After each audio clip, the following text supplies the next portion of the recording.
Hello friends, welcome to top mentor YouTube channel. और आज की इस वीडियो में हम बात करेंगे कि एक एथिकल हैकर क्या होता है, उसका क्या काम होता है और आप कैसे एक एथिकल हैकर बन सकते हैं, इसके एक कंप्लीट रोड मैप की। मींस इस वीडियो में हम बात करेंगे कि अगर आपको एक एथिकल हैकर बनना है तो आपको क्या क्या स्टेप लेने होंगे, आपको क्या क्या आना चाहिए और एक एथिकल हैकर बनने के बाद आपको मिलने वाला सैलरी पैकेज कितना होगा। So let's start and jump on our first question, what is hacking. Hacking term क्या है और आखिर हैक होता क्या है। तो इसे एक एग्जाम्पल समझते हैं कि एक घर है और एक पर्सन है जो उस घर में घुसना चाहता है। अब यहाँ पर उसका मोटिव कुछ भी हो सकता है वो चोर हो, वो उस घर में चोरी के इरादे से घुसना चाहता हो सकता है कि वो किसी को हार्म करना चाहता हो, मोटिव कुछ भी हो सकता है। लेकिन वो पर्सन घर में ऐसे ही नहीं घुस जाएगा, वो पहले देखेगा घर में दरवाजे कितने हैं, खिड़कियाँ कितनी है, उस घर में कितने लोग रहते हैं, वो कब आते हैं कब जाते हैं। सबसे पहले वो पर्सन ये सब पता लगाएगा, वो घर की कमजोरियों को फाइंड करेगा, कौन सा ताला कमजोर है, कौन सी खिड़की खुली रहती है, और इन सब बातों को ध्यान रखते हुए वो प्लान बनाएगा कि घर के अंदर घुसना कैसे है। और अगर आपके घर की कोई भी खिड़की खुली हुई तो वो पर्सन अंदर घुसकर आपको नुकसान पहुंचा सकता है। और इसी तरह hacker website, apps, software companies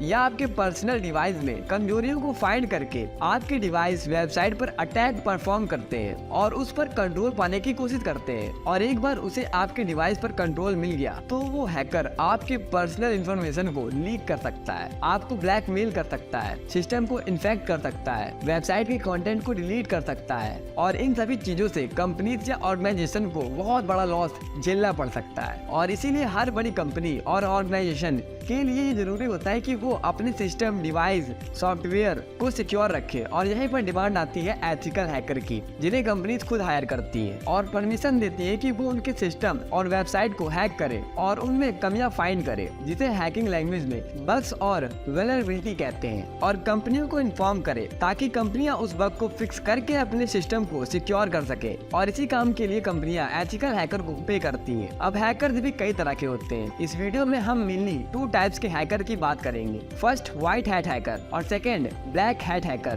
black hat hacker वो हैकर होते हैं जो हैकिंग का यूज करके कंपनियों को नुकसान पहुंचाते हैं, उन्हें ब्लैकमेल करते हैं, कंपनियों की डाटा को ब्रीच करते हैं, मालवेयर बनाते हैं, फिशिंग अटैक परफॉर्म करते हैं। और व्हाइट हैट हैकर वो हैकर होते हैं जो कंपनियों को सिक्योर रखने के लिए काम करते हैं। व्हाइट हैट हैकर को ही एथिकल हैकर या पेनिट्रेशन टेस्टर कहा जाता है। अगर आपको किसी कंपनी में इस फील्ड में जॉब करने के लिए लिया जाता है तो आपको एथिकल हैकर या व्हाइट हैट हैकर के नाम से जॉब प्रोफाइल नहीं मिलेगी। आपको as a penetration tester, security research और सिक्योरिटी इंजीनियर के जॉब रोल पर रखा जाएगा। और अब हैकिंग और एथिकल हैकिंग के बारे में इतना जान लेने के बाद जानते हैं कि आप एक एथिकल हैकर कैसे बन सकते हैं और आप इस फील्ड में अपना करियर कैसे बना सकते हैं। इसके एक कंप्लीट रोड मैप की। Step 1, learn computer basic.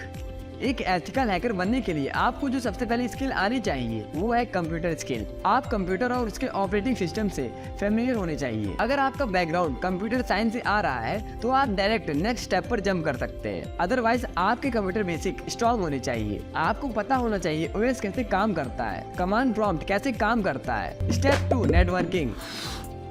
अब एथिकल हैकर साइबर सिक्योरिटी में नेटवर्किंग एक इम्पॉर्टेंट टॉपिक है, जिसकी आपको जितनी ज्यादा नॉलेज होगी इस फील्ड में काम करना आपके लिए उतना ही आसान होगा, क्योंकि एक डिवाइस दूसरे डिवाइस से नेटवर्किंग के थ्रू ही कनेक्ट होता है। एथिकल हैकिंग में कई सारे अटैक्स और सॉफ्टवेयर नेटवर्किंग पर बेस्ड होते हैं। नेटवर्किंग में आपको TCP IP protocol, OSI models, ports, subnetting, routers, switch, hubs के बारे में डीप इंफॉर्मेशन होनी चाहिए। Step 3, Linux OS। नेटवर्किंग कर लेने के बाद आप लिनक्स ऑपरेटिंग सिस्टम को सीखना शुरू कर सकते हैं। अब यहाँ बहुत से लोगों का सवाल होगा कि लिनक्स क्यों, विंडो क्यों नहीं। तो आप विंडो में भी हैकिंग परफॉर्म कर सकते हैं, लेकिन उसकी कुछ लिमिटेशन होती है। और लिनक्स ऑपरेटिंग सिस्टम खासकर एथिकल हैकर, सिक्योरिटी रिसर्चर के लिए डेवलप किया गया है। इसमें पहले से ही हैकिंग और पेनिट्रेशन टेस्टिंग के लिए इनबिल्ट टूल्स होते हैं। लिनक्स OS वेरियस टाइप के होते हैं, like Kali Linux, parrot security, Ubuntu Linux. As a fresher आप काली लिनक्स को स्टार्ट कर सकते हैं। इसकी वर्चुअल मशीन को भी अंडरस्टैंडिंग होनी चाहिए, क्योंकि वर्चुअल मशीन की हेल्प से डिफरेंट टाइप्स ऑफ OS को अपने सिंगल ऑपरेटिंग में रन कर सकते हैं। Step 4, programming language. आपको एटलीस्ट कोई एक प्रोग्रामिंग लैंग्वेज आनी चाहिए। आप जावास्क्रिप्ट या पाइथन में से कोई भी एक प्रोग्रामिंग लैंग्वेज को सीख सकते हैं, क्योंकि जब आप वेबसाइट की टेस्टिंग करेंगे तो आपको वहाँ पर जावास्क्रिप्ट की नीड हो सकती है और अपने टास्क को ऑटोमेट करने के लिए आपको पाइथन की नीड हो सकती है। इसीलिए हमारी रिकमेंडेशन है कि आप जावास्क्रिप्ट को बेसिक लेवल पर सीखें और पाइथन को एडवांस लेवल पर। Step number 5, start learning ethical hacking. पिछले 4 स्टेप जिनके बारे में हमने बात की है, हैकिंग सीखना शुरू करने से पहले आपको आनी चाहिए। इसके बाद आप हैकिंग सीखने के लिए बुक्स की हेल्प ले सकते हैं, कोर्सेज की हेल्प ले सकते हैं। हैकिंग एक ऐसी चीज है जिसमें आपको स्टेप बाय स्टेप हाथ पकड़कर कोई भी सिखा नहीं सकता। इसमें ज्यादातर आप खुद से self learn, hit and try करके ही सीखेंगे। इसी के साथ इस वीडियो को यहीं पर एंड करते हैं। अगर आपको ये वीडियो हमारी इन्फॉर्मेटिव लगी हो तो वीडियो को लाइक और चैनल को सब्सक्राइब जरूर करना। और मिलते हैं एक और करियर रिलेटेड वीडियो के साथ। तब तक के लिए कीप वॉचिंग, कीप लर्निंग।